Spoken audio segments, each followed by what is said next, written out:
नमस्कार दोस्तों, ढोल में पोल चैनल में आप सब मित्रों का हृदय से अभिनंदन करता हूँ। दोस्तों, हमारे इस ब्राह्मण धर्म में, ब्राह्मणी व्यवस्था में जनता को जो है ऐसा अंधविश्वास और पाखंडों में बांध के रख दिया है कि चाहे जन्म हो, चाहे फिर उसका मुंडन संस्कार हो, चाहे नामकरण संस्कार हो और फिर चाहे विवाह आदि हो और फिर मरने तक, और घर बनवाना हो, घर में प्रवेश करना हो, कहीं जाना हो, कहीं आना हो, कुछ खाना हो, कहीं पीना हो, यानी बिना ब्राह्मण की अनुमति के कोई काम नहीं हो सकता है। आपको शुभ मुहूर्त निकलवाना ही निकलवाना है, दान दक्षिणा देनी ही देनी। और आप ये देखते होंगे दोस्तों, समाज में आप देखते भी हैं कि हर कार्यक्रम में कोई दुकान खोल रहा है, कोई मकान बना रहा है, फिर गृह प्रवेश कर रहा है, खूब पैसा लगा रहा है। लेकिन पहले जो है ब्राह्मण देव से अनुमति लेनी है कि आप जो है बताइए महाराज कि इसका जो है कब है उत्तम तिथि, कब है, कब शुभ नक्षत्र हैं। जंत्र मंत्र करने वाले तांत्रिक, मांत्रिक, ओझा, सयाने, कथावाचक, ये बाबा बाई, साधु संत सभी जो है धर्म के नाम पर इस जनता को इतना छल रहे हैं, इतना ठग रहे हैं कि जगह जगह जो है धर्म का व्यापार जो है अपना पैठ बना चुका है, जमा चुका है। और ये आज से नहीं, हजारों सालों से हमारे देश में होता रहा है। और आज विज्ञान के युग में भी ये अंधविश्वासी जनता जो है इनके जाल में फंसी हुई है दोस्तों। कोई भी काम हो बगैर इनके जो है जंत्र मंत्र और उसके शुभ मुहूर्त के, दान दक्षिणा के बगैर हो ही नहीं सकता है, चाहे वो कितना ही जतन कर ले। दोस्तों, आज मैं आपके समक्ष यही जानकारी रखता हूँ। देखिए, कहीं आते जाते हैं और आपने देखा होगा, आप स्वयं भुक्तभोगी होंगे कि कहीं आते जाते हैं उसके लिए भी शुभ मुहूर्त देखना पड़ता है, ज्योतिषी के पास जाना पड़ता है, ब्राह्मण के पास, पंडित के पास जाना पड़ता है दोस्तों।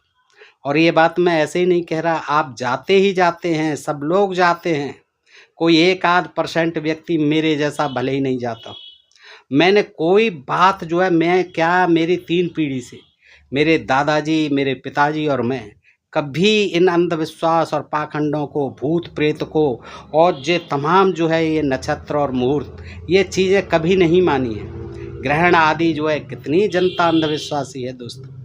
तो मैं आज आपके सामने यही बताना चाहता हूँ कि देखिए इन्होंने कैसी कैसी व्यवस्थाएं कर रखी हैं जिसके आधार पर लोग डरते हैं। धर्म का व्यापार जो है डर का व्यापार है, और उसमें हर जगह शकुन अपशकुन। और यही नहीं, राजा दशरथ जब शादी करके आते हैं तब उन्हें बड़े बड़े अपशकुन होते हैं, भरत जब जाते हैं राम से मिलने तब बड़े बड़े अपशकुन होते। पता नहीं, राजा महाराजा सब शकुन, कृष्ण ने शकुन बिचारा, राम जी ने शकुन बिचारा, सब अपशकुन देखे। लंका में तमाम राक्षसों ने, रावण ने और मंदोदरी ने, तमाम त्रिजटा ने, तमाम सीता के सामने बयान किए कि ये अपशकुन हो रहे हैं, सपने में देखे हैं। तो दोस्तों, ऐसे ही मैं रोचक जानकारी आज आपको देता हूं और आपसे अनुरोध करता हूं। और दोस्तों, मेरा मकसद जो है किसी के प्रति ऐसी कोई बात कहना नहीं कि वो जो है बिल्कुल ही प्रासंगिक न हो और जिससे किसी को ठेस पहुंचती हो, किसी का अपमान होता, कतई नहीं। लेकिन इन अंधविश्वासों को फैलाने वाले लोगों से आप सबको सावधान करने के लिए और इस अंधविश्वास और पाखंड से मुक्त होने के लिए मैं आपके सामने इन्हीं के धर्म ग्रंथों से जानकारी, सम्यक जानकारी आपके सामने प्रस्तुत करता हूं दोस्तों। इसी क्रम में मैं आज आपके सामने ये शकुन विचार रखता हूं दोस्तों। यात्रा में शकुन विचार का बहुत महत्वपूर्ण स्थान है। जैसा कि आप जानते हैं, शुभ अक्षकुन निकलते हैं लोग, कभी कभी हम भी और आप भी घर से निकलते हैं तो देखिए तमाम तरह के शकुन और अपशकुन विचारते हैं दोस्तों। और आप सब जानते होंगे जैसे कि कभी चलते हैं तो छींक आ जाती है किसी को, तो लोग कहते हैं अभी रुक जाइए, लोगों को बड़ा डर लगता है। कहीं बिल्ली रास्ता काट जाती है, कहीं कुत्ता जो है कान फटफटा देता है, तो कहते हैं अरे अपशकुन हो रहा है, ये नहीं, कोई कंडा लेके स्त्री आ रही है, खाली बाल्टी लेके स्त्री आ रही है, या जो है कोई सब जा रहा है। तमाम जो है इस तरह की चीज़ें हैं जिनको के अंधविश्वास मैं कहाँ तक गिनाऊँ, आप स्वयं देखते होंगे दोस्तों। तो शुभ शकुन मार्ग में दिखाई पड़े तो हर प्रकार के यात्रा कुयोग शांत हो जाते हैं, यानी शुभ हो जाती है अगर शुभ शकुन दिखाई दें। और यदि अशुभ शकुन दिखाई दें तो अच्छे से अच्छे मुहूर्त में की गई यात्रा अशुभ परिणाम में बदल जाती है। छींक प्रायः सभी दिशाओं की निष्ठ होती है। देखिए छींक के बारे में आज हम थोड़ा सा विचार करते हैं। पहले क्या कहते हैं छींक के बारे में कि मदिरा के योग या छींक सूंघनी कर लीनी, मदिरा के योग या छींक सूंघनी कर लीनी और पीन सर्दी घास नाक में फल करहीनी, अर्थात तंबाकू खर्दी आदि की आई हुई छींक निष्फल होती है। यानी कैसे भी छींक आ जाए, आपके सूंघनी ले ली, मान लो जैसे किसी को सर्दी जुकाम हो रहा है, उससे भी अगर उसने छींक ली है, या सर्दी के कारण आपको आई है, या कोई भी तिनका आदि आपकी नाक में है, छींक आ रही है, लेकिन उसको भी अपशकुन माना जाता है, कोई जाने वाला, या आप स्वयं जो है रुक जाइए, ऐसा कहा जाता है। छींक पीठ की कुशल उचारे, और देखिए छींक के बारे में, छींक पीठ की कुशल उचारे और बाई कारण सकल समारे, सम्मुख छींक छुड़ाई साख है और छींक दाहिनी द्रव्य विनाश है, ऊंची छींक कहे जयकारी, नीची छींक होए भयकारी, और अपनी छींक महा दुखदाई, ऐसे छींक विचारें भाई। क्या कहा? छींक पीठ की, यानी पीठ पीछे से आपके कोई छींक दे तो समझ लिए उत्तम है, बहुत कुशल होगा, आप चल दीजिए, रुकिए मत, क्योंकि पीठ पीछे से हो रही है। वाई कारण सकल समारे, और जो वाही तरफ छींक आती है वो जो है शकल समारे, वाई कारण सकल समारे, ये जो है वाई कारण सकल समारे, यानी जो बाई छींक है वो शकल जो है संहारती है। तो दोस्तों इस तरह से जो है ये सम्मुख छींक छुड़ाई साख है, यानी सम्मुख से जो छींक आ रही हो, सम्मुख छींक छुड़ाई साख है, छींक दाहिनी द्रव्य विनाश है, सम्मुख से जो छींक आई होगी वो सब काम खराब करती है, और दाहिनी जो है द्रव्य का विनाश करती है, दाहिनी ओर से किसी ने छींका हो तो। और ऊंची छींक, ऊंचे से जो छींक रहा हो तो जयकारी होती है, बड़ी अच्छी होती है, और नीची छींक, नीचे से कोई छींक रहा हो तो भयकारी होती है। और अपनी छींक तो महादुखदाई है, चलते समय, यात्रा के समय बिल्कुल नहीं चलना चाहिए, ऐसी छींक विचार है भाई। कन्या विधवा, देखिए स्त्रियों की छींक तो सबकी ही बिल्कुल अपशकुन करती है, आदमी की आए कोई बात नहीं है, लेकिन स्त्रियों की छींक के बारे में देखिए क्या कहा है। कन्या, अब कन्या किसी भी जाति की हो सकती है, विधवा किसी भी जाति की हो सकती है, मालिन एक जाति की, धोबिन एक जाति की, रजस्वला स्त्री किसी भी जाति की हो सकती है, वैश्या किसी भी जाति की हो सकती है, और चमारिन की छींक विशेष अशुभप्रद होती है। चमारिन की छींक विशेष अशुभप्रद होती है।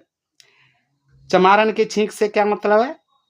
अब ये जो है मालिन की और रजस्वला स्त्री की, कन्या की, विधवा की, धोबिन की, अब चमारिन की, बताइए वैश्या की, ये सब स्त्रियां हैं। अब कन्या में कोई जाति नहीं है, सब किसी भी जाति की, विधवा की कोई जाति नहीं है, रजस्वला स्त्री की कोई जाति नहीं है, वैश्या की कोई जाति नहीं, हर जाति की हो सकती है।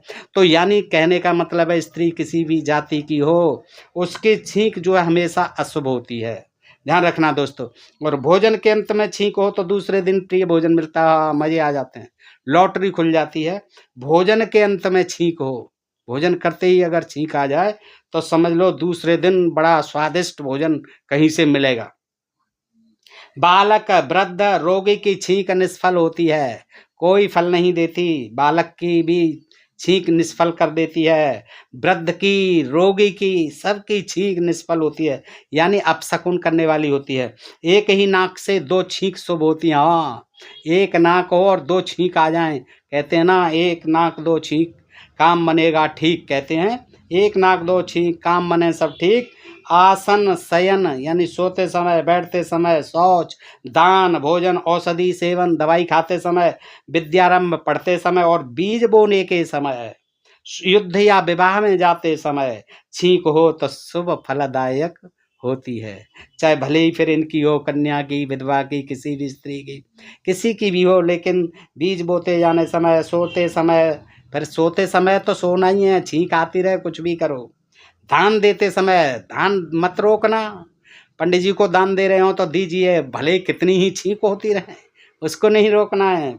पवित्र होती है, उस समय शकुन वाली होती है।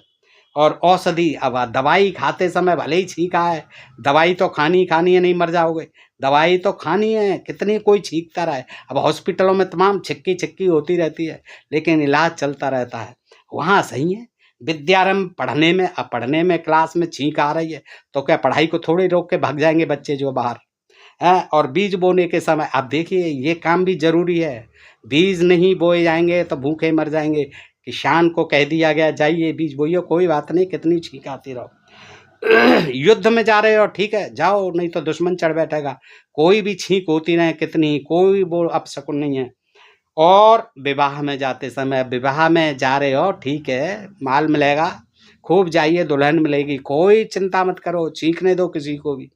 तो ये जो है बता दिए उन्होंने कि ये शुभ फलदायक होती हैं।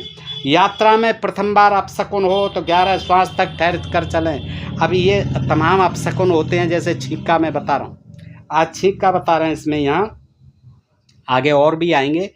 तो 11 श्वास ठहर जाइए, 11 सांस आ जाए, इतनी देर को ठहर जाइए। अगर बिल्ली रास्ता काट जाए या छींक आ जाए या कोई कान फटफटा दे कुत्ता जो है, आप रुक जाइए और गिन करके 11 श्वास तक खड़े रहिए, फिर जाइए। और द्वितीय बार फिर आगे अगर अपशकुन हो जाए तो 16 श्वास तक ठहरें। और तीसरी बार के अपशकुन में कदापि न जाएं। अब जो रेलगाड़ी के आगे तमाम आ जाते हैं, बस के आगे, ट्रक के आगे, कार के आगे, हमारे सबके आगे अब तमाम जो आते रहते हैं। अगर ऐसे ही खड़े होने लगे तो हो गई ड्यूटी, पहुंच गए अपने टाइम पर अपनी जो है ऑफिस है। अगर यही देखने लगे तो खुल गई दुकान 10 बजे टाइम से।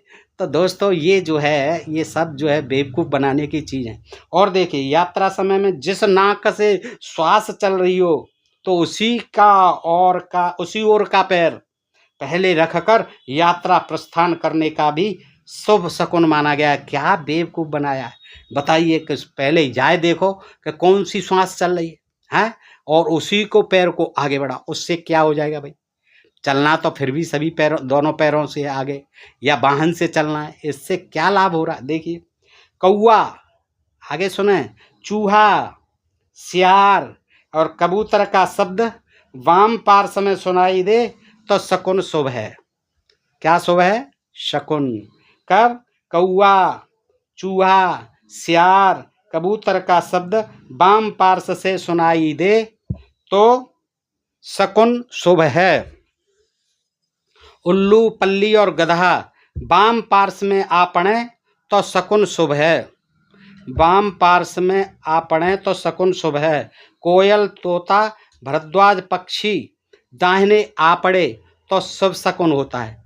कोयल, तोता, भरद्वाज पक्षी दाहिने आ जाए तो शुभ शकुन होता। अब यही देखते रहो कि कौन सा पक्षी दाएं आ रहा है, कौन सा बाएं आ रहा है, खड़े होके देखो पहले, तब चलना।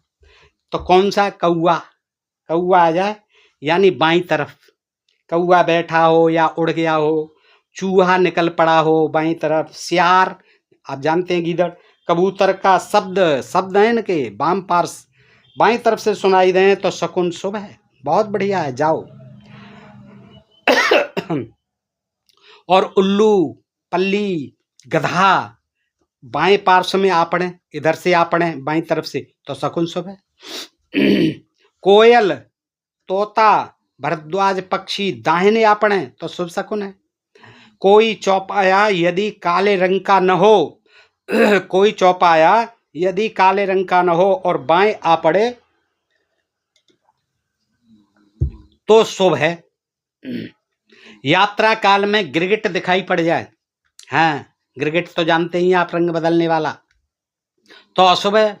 बिल्कुल मत जाइए, उस दिन जो है रुक जाइए।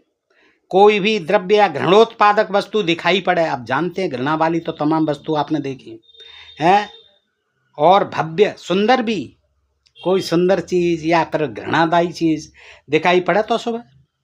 और कोई भी दर्शनीय वस्तु जिसे देखने से चित्त प्रसन्न हो जाए तो शुभ है। कोई सुंदर सी चीज दिख जाए, आप जानते ही हैं दोस्तों, अनेक सुंदर चीजें भी दिखाई देती हैं, तो कोई बात नहीं, चलिए शुभ है। सब शकुनों में देखा जाए तो मनोबल का शकुन ही सर्वश्रेष्ठ है। ये कई बात, मनोबल का शकुन। अपने अंदर आत्मविश्वास मनोबल होनी चाहिए। कोई शकुन अपशकुन नहीं है, ये हिंट भी दे दिया इसमें। यात्रा काल में किसी से कलह हो जाए, क्रोध आ जाए या मुख से दुर्वचन निकल जाए तो यात्रा स्थगित कर देनी चाहिए। यदि शुभ संवाद या आशीर्वाद सुनाई पड़े, मन उत्साह और उमंग से पूर्ण हो तो अत्युत्तम शकुन है। क्या? किसी से कलह हो जाए, यात्रा में क्रोध आ जाए या मुख से दुर्वचन निकल जाए तो यात्रा कैंसिल, फिर नहीं आगे जाना है और रिजर्वेशन ख़त्म कराइए, बस की टिकट वापस ले लीजिए पैसा। यदि शुभ संवाद या आशीर्वाद सुनाई पड़े तो मनोत्साह और उमंग से पूर्ण हो तो अत्यंतम सुकुन है। शुभ संवाद या आशीर्वाद, अब किसी को आपने मांगने वाले को 10 रुपये दे दिए, कोई बाबा भाई दिख गया, भीख मांगने वाला 10 रुपये दे दिए, उसने शुभ आशीर्वाद दे दिया। कोई पंडित जी तिलक छापे वाले 20 रुपये दे दिए आशीर्वाद, तो शुभ शकुन है, जाइए फिर सफल होगी, भले ही आगे चल के एक्सीडेंट हो जाए। अच्छा, अतः सबका निष्कर्ष यही है कि यात्रा मुहूर्त में उत्साह का होना भी, ये तो सबसे बड़ी बात है। उत्साह के बाद जो है कोई शकुन अपशकुन नहीं रहता है, तो परम सब शकुन माना जाता है। और देखिए दोस्तों, नकुल सुदर्शन दर्शनी क्षेम करी चकचास। क्या? नकुल सुदर्शन दर्शनी क्षेम करी चकचास, 10 दिश देखत सगुन शुभ पूजहि मन अभिलाष। सुधा साध सुर तर सुमन सुफल सुहावन बात, और तुलसी सीता पति भगत सगुन सुमंगलतात। ये बाबा तुलसीदास ने बताए हैं रामचरितमानस में, जगह जगह तमाम जो है ये शकुन अपशकुन, वाल्मीकि रामायण में भी है, सब जगह है, सभी प्राणों में। कि देखिए क्या कह रहे हैं बाबा तुलसीदास कि नकुल सुदर्शन दर्शनी क्षेम करी चकचास, और 10 दिश देखत सगुन शुभ पूजहि मन अभिलाष। यानी नेवला, न्योला जिसे कहते नेवला, मछली, दर्पणा, क्षेम करी चिड़िया, चकवा और नीलकंठ ने 10 दिशाओं में किसी ओर से भी देखना शुभ शकुन है। मछली को देखना शुभ शकुन है, नेवला, चिड़िया, चकवा, नीलकंठ, ये मन की अभिलाषा पूर्ण करते हैं। आगे कहते हैं बाबा कि सुधा साध सुर तर सुमन सुफल सुहावन बात, और तुलसी सीता पति भगत सुमन सुमंगलता। यानी अमृत, साधु, कल्प वृक्ष, सुंदर पुष्प, सुंदर फल, सुहावनी बात, श्री सीतापति राम की भक्ति, ये 7 सुंदर शकुन हैं। बस श्री सीतापति राम की भक्ति करो, चलते समय करते जाओ राम राम राम राम, सीताराम राधे श्याम जपते जाओ, सीताराम। सुहावनी मीठी मीठी बात करो, सुंदर फल खाओ, हैं, या दिख जाए सुंदर फल, सुंदर फूल दिख जाए, कल्प वृक्ष दिख जाए, कहीं अमृत दिख जाए छलकता हुआ, घड़े में बढ़ा हुआ, तो एक घूंट पी भी लो चलते चलते, है, और साधु मिल जाए तो आशीर्वाद ले लो पैर छू के, कुछ दान दक्षिणा दे के, हाँ, तो ये जो है सुंदर शकुन है। और भी क्या कहा है देखिए, चलन समो नेवरा मिल जाए, चलत समय नेवरा, नेवरा यानी नेवला, बाम भाग चारा चखु नीलकंठ, अगर बाएं भाग में चारा चल रहा हो यानी चुगा ले रहा हो अपना नीलकंठ, और काग दाहिने खेत सुहाए, दाहिने हाथ पे खेत में कौआ सुहाता हो, सफल मनोरथ समझो बाय, तो समझो सारी यात्रा के मनोरथ जो हैं आपके सफल होंगे। लोमा लोमड़ी फिर दर्श दिखावे, और बाहें से दाहिने मृग आवे, यानी बाएं से होता हुआ दाहिनी की तरफ मृग जाए, और लोमड़ी बार बार सामने आ जाए दर्श देने, तो मृग बाएं ते दाहिने जो आवे तत्काल, और अन्न धन बहु लक्ष्मी मिले चलत प्रतकाल। तो ये क्या है कि अन्न धन लक्ष्मी बहुत मिलेगा अगर मृग बाएं से दाहिने से बाएं आए, और लोमड़ी बार बार दिखाई दे, बाएं से दाहिने मृग आए, और चलते समय न्योरा दिखाई दे, नेवला, बाम भाग नीलकंठ खाए, चारा जो है बाम भाग उल्टे हाथ पे। तो ये भड्डरी ने कहा, ये भड्डरी कवि हुए हैं एक, तो भड्डरी ऋषि यह सगुन बतावे, और सारे सगरे काज सिद्ध हो जावे, नार सुहागिन जल घट लावे। सुहागिन नारी जल का घट लेकर के आ रही हो, दधे मछली जो सन्मुख पावे, और कहीं दही दिख जाए, सामने मछली दिख जाए आती हुई, हैं, सम्मुख धेनु पियावे बाछा, गाय जो अपने बछड़े को सामने दूध पिला रही हो, यही सगुन है सबसे अच्छा। ये सगुन जो है सबसे अच्छे, देखिए क्या जनता को बेवकूफ़ बनाया। यात्रा में समस्त मंगलों की जड़। दोस्तों वैसे गनीमत है, अब इन चीज़ों पर कोई ध्यान नहीं देता, कोई ध्यान नहीं देता है। सब जो अब सब सिद्ध हो चुकी है लोगों के दिमाग, पढ़ रहे हैं, लिख रहे हैं, लोग समझ रहे हैं। भारत अब यात्रा में समस्त मंगलों की जड़ जो है तुलसीदास ने कही है। भरत शत्रुघ्न लखन सहित सुमिर रघुनाथ, करहो यात्रा चहे जब मिलहि सुमंगलनाथ। यानी भरत और शत्रुघ्न लखन को सुमिरो, रघुनाथ जी को सुमिरो, और चाहे जहाँ यात्रा करो मंगल ही मंगल होंगे। और वो बेशक जो है बेचारे अपनी यात्रा में कितने उन्होंने कष्ट सहे, भूखे प्यासे जंगल में नंगे उहाड़े सब तरह से रहे और तमाम परेशानियां उन्होंने भुगती। भरत भी बड़े परेशान रहे, शत्रुघ्न भी बड़े परेशान रहे, लक्ष्मण जी भी बड़े परेशान रहे। विवाह के बाद जो उनके वियोग हो गया, जाना पड़ा जंगल को, पिताजी का स्वर्गवास हो गया दशरथ जी का, तो ये उनकी कहते हैं बाबा तुलसीदास, तो उनका नाम लेते जाओ, चलते जाओ, सब मंगल हो जाए। ये जो है आगे एक चौपाई और बताते हैं बाबा तुलसीदास कि इसको यात्रा के समय निम्न चौपाई को जपते हुए प्रस्थान करने से यात्रा पूर्ण सफल होती है। बस ना जेब कटेगी, खो चादर तान के सो जाओ, हैं कुछ नहीं होगा, मंगल ही मंगल होगा। बस एक चौपाई ध्यान रखो दोस्तों, नोट कर लो, बाबा तुलसीदास ने कही है रामचरितमानस में, प्रवास नगर की जय सब काजा और हृदय राख कौशलपुर राजा। लेकिन इसमें जो है यात्रा के लिए नहीं कहा है दोस्तों, बाबा तुलसीदास ने कहा है कि प्रवास नगर में घुसते ही और सब काम करो सफल होंगे, लेकिन हृदय में कौशलपुर राजा यानी राम जी को रखो। प्रवास नगर बसते हुए, नगर में बसते हुए या प्रवेश करते हुए आप सब काम करो, लेकिन राम जी का नाम अपने हृदय में रखो। तो प्रवास नगर की जय सब काजा, हृदय राख कौशलपुर।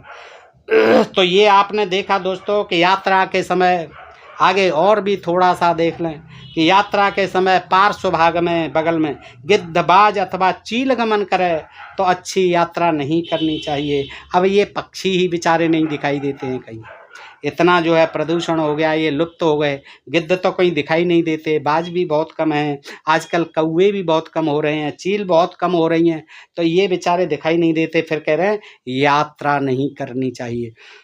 जबकि ये तो जो है सफाई करता है समाज के, गिद्ध आदि चील आदि ये जो है ये तो सफाई कर्मी है।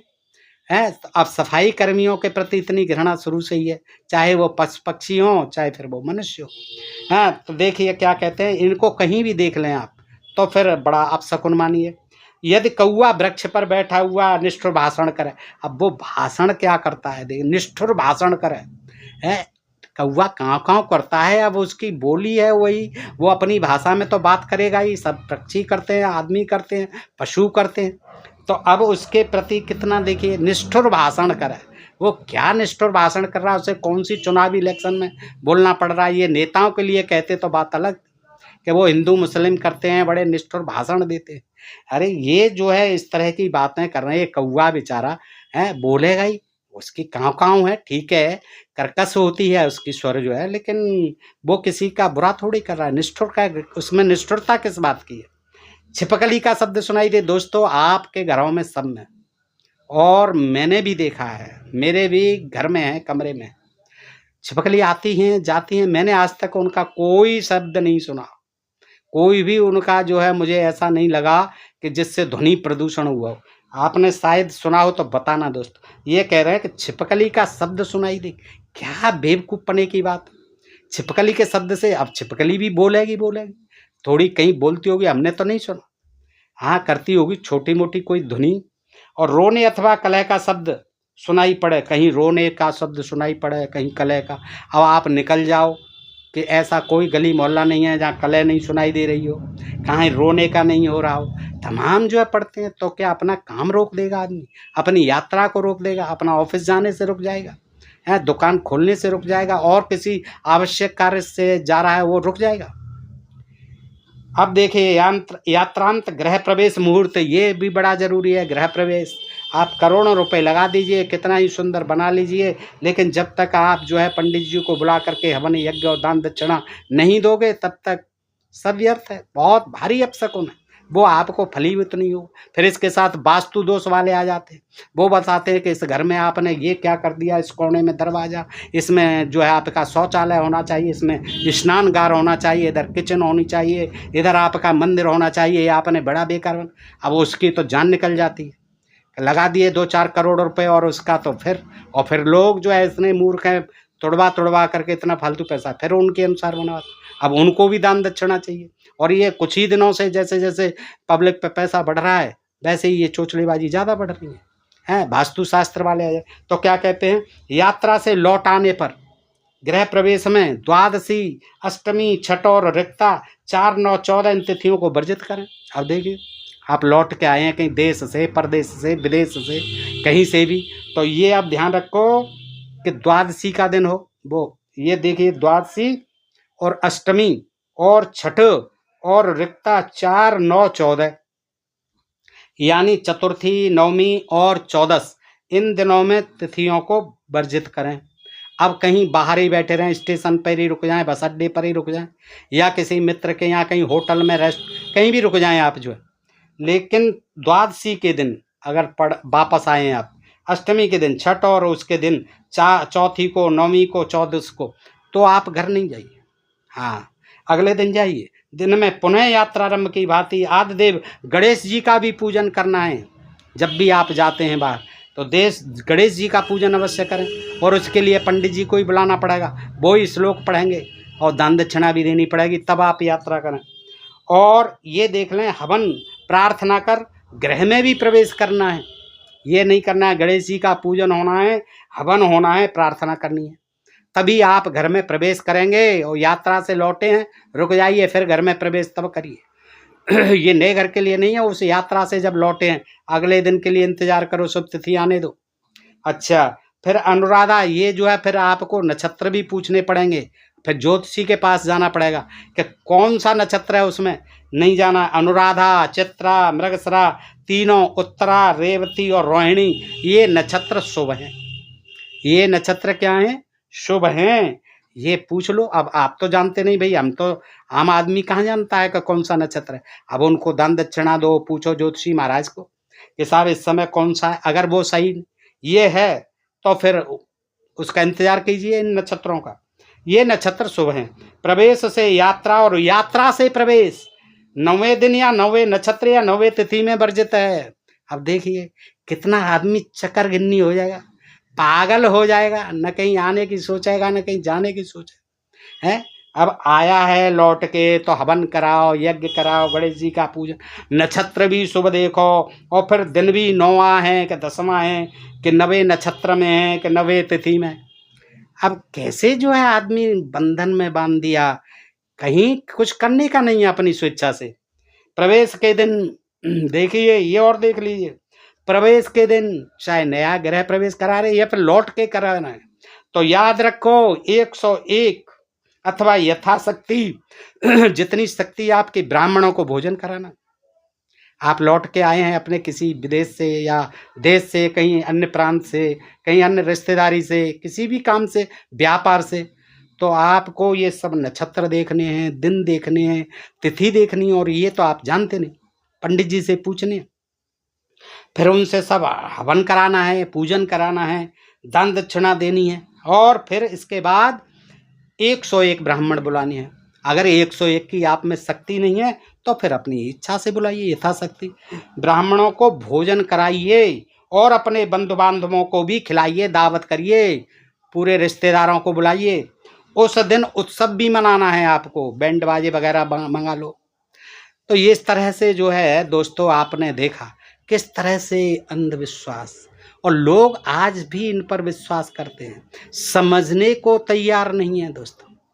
दोस्तों मैं अपनी बता दूं, मेरे दादाजी, मेरे पिताजी और मैं स्वयं बचपन से इतना मैं जिद्दी था।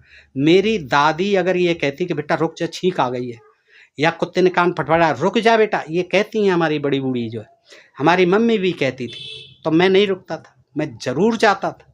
कुत्ता बिल्ली अगर रास्ते में, तो मैं नहीं रुकता था, जरूर मैं कहता था देखता हूँ मुझे क्या होता है, देखता हूँ मुझे क्या होता है। मैंने कभी विश्वास नहीं किया। लोग जो है, जब मैंने मकान बनवाया दोस्तों, तो कहते हैं शनिवार को लोहा नहीं खरीदना। मैंने पूरा लोहा अपने मकान में सब हमेशा शनिवार के दिन ही खरीदा, गारंटी से कह रहा हूँ दोस्तों। मैंने कोई अंधविश्वास नहीं किया, कोई कुछ नहीं किया। मैंने मेरे घर में कभी कोई इस तरह के वो नहीं हुए प्रपंच जो है। मैंने अपनी शादी में कोई कार्यक्रम नहीं किया, कोई कुछ नहीं किया दिखावा, अंधविश्वास के नाम पर कुछ नहीं, सादा रूप से। तो दोस्तों अगर हम प्रयास करें तो ये कुछ नहीं है। हम जो है स्वस्थ मन से सोचें। ये सब जो है हमको मूर्ख बनाने के लिए, ये तमाम चीज़ें अपना धंधा करने के लिए इन धंधाखोरों ने धर्म के नाम पर, भय के व्यापार के नाम पर ये सब हमें दिमाग में हजारों साल से घुसेड़ दिया है दोस्तों। पहले जो है हम जाते थे कहीं तो हमारी मम्मी कहती थी दूध दही पी के जाओ बेटा, ये बड़ा अच्छा होता है। हमने कहा हमको जुकाम हो जाता है, हम नहीं पीते। ऐसी तमाम बातें हैं दोस्तों कि जिसका तो मैंने बचपन से ही विरोध किया। मैं आज तक कोई चीज़ नहीं मानता हूँ और मेरा आज तक कुछ नहीं हुआ। तो दोस्तों ये सब अपने आत्मविश्वास का बल होना चाहिए। जैसा इसमें भी कहा कि कोई भी यात्रा है, कोई भी चीज़ है, अपना जो मनोबल है उससे बड़ा कोई चीज़ नहीं है। अपना मनोबल जो है बढ़ा करके रखिए। इन अंधविश्वास और पाखंडों का पर्दाफाश कीजिए। अपने घर में, परिवार में, समाज में, देश में, जहाँ भी आप देखते हैं लोगों को सचेत करिए और जागरूक करिए दोस्तों, ताकि हमारा देश जो है वैज्ञानिक देश बन सके, हमारे देश में वैज्ञानिकता का विकास हो सके, जिसको कि सदियों से दबा करके और इसीलिए रखा कि अगर लोग वैज्ञानिक सोच के हो जाएंगे, वैज्ञानिक चिंतन के हो जाएंगे, बुद्धिवादी हो जाएंगे, मानवतावादी हो जाएंगे, तर्कशील हो जाएंगे, इसलिए शिक्षित रखा। और आज भी जो है इन प्रकार बड़े बड़े प्रवचनों द्वारा, बड़े बड़े तमाम भाषणों के द्वारा, तमाम कथावाचकों द्वारा ये चीज़ें आज भी फैलाई जा रही हैं, अंधविश्वास और पाखंड। दोस्तों बताइए आपको ये जानकारी कैसी लगी? अच्छी लगी हो तो अपने मित्रों को अधिकाधिक शेयर करें दोस्त, ताकि वो सब भी मिलकर इस अंधविश्वास और पाखंड के खिलाफ अपने इस मिशन को आगे बढ़ा सकें। फिर मिलते हैं ऐसे ही किसी अन्य प्रसंग के साथ अगले वीडियो में। अपने प्रिय चैनल को आप जो है सब्सक्राइब करते रहें। नमस्कार, जय हिंद, जय भारत दोस्तों।